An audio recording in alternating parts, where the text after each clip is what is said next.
Sometimes we get stuck in our own thoughts. We repeat the same thought over and over again in our mind. It's like chewing mental gum. And this is something called cyclical thinking, which may seem impossible to deal with at first, but that's not the case. Cyclical thinking is best described through our sensations. It's as if you're being held captive by your own thoughts and feelings. And the worst thing is that these fixed thoughts often carry negative content, which in turn, of course, brings about negative emotions. And then feelings of anxiety rise up.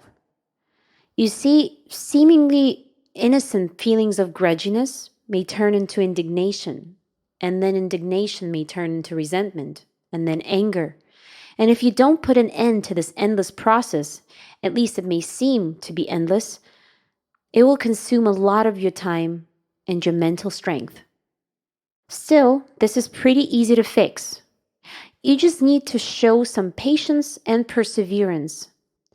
As always, it's important to launch a new positive thinking pattern to substitute the old negative one. It may be difficult at first. It may seem like the trouble isn't really worth all of that effort.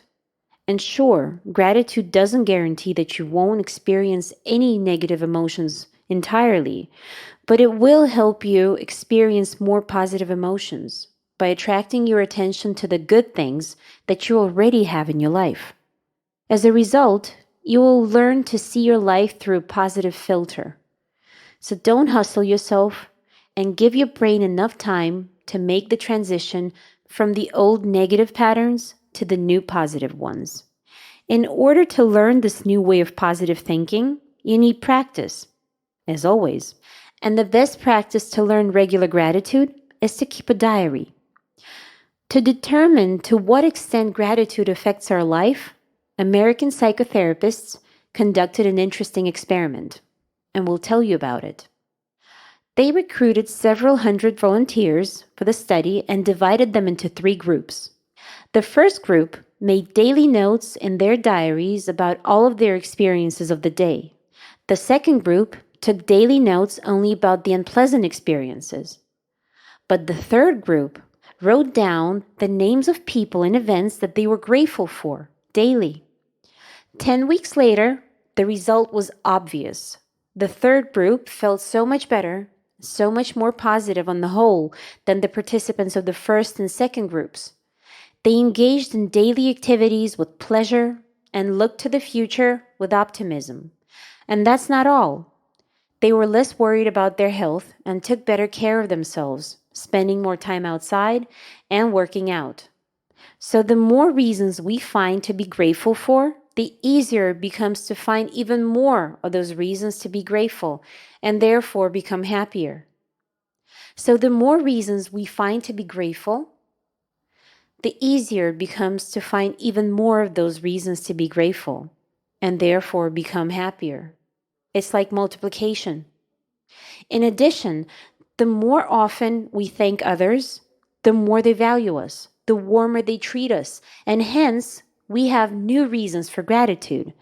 It's as if we get ourselves involved in an endless cycle of goodness of the universe. In a way, it's also kind of cyclical thinking, just a positive one. This is why we suggest that you start your own gratitude diary and record about 3 to 5 daily gratitudes every night before you go to bed. Just choose a notebook that you like and start. Here's another important thing. It's best to make your diary entries by hand. You see, when we write by hand, our fine motor skills become activated, which helps to enhance our awareness. This is why typing notes on your computer or on your phone won't do. So get your favorite pen or pencil out and start writing. But why limit yourself to 3 to 5 gratitudes a day? Well, it's like buying a new gym membership.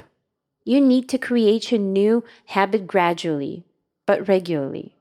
If you slave away on your diary for hours the first day, you will feel sore the next day, and God knows when you'll come back to your practice.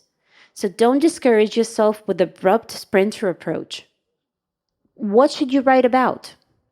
Write down the things, events, and people you feel grateful for that day.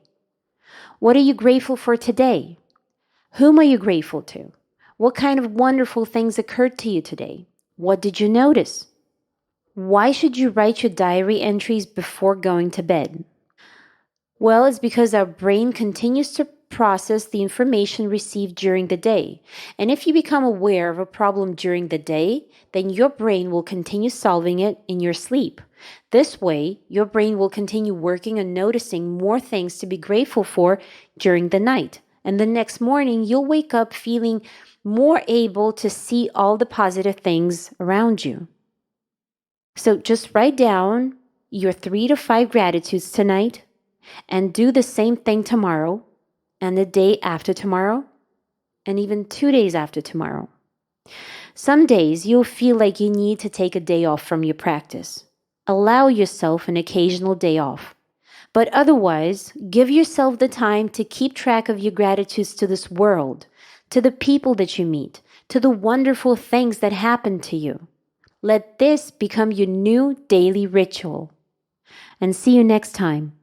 We wish you a positive outlook on your life and many reasons to feel grateful today. Have a wonderful day.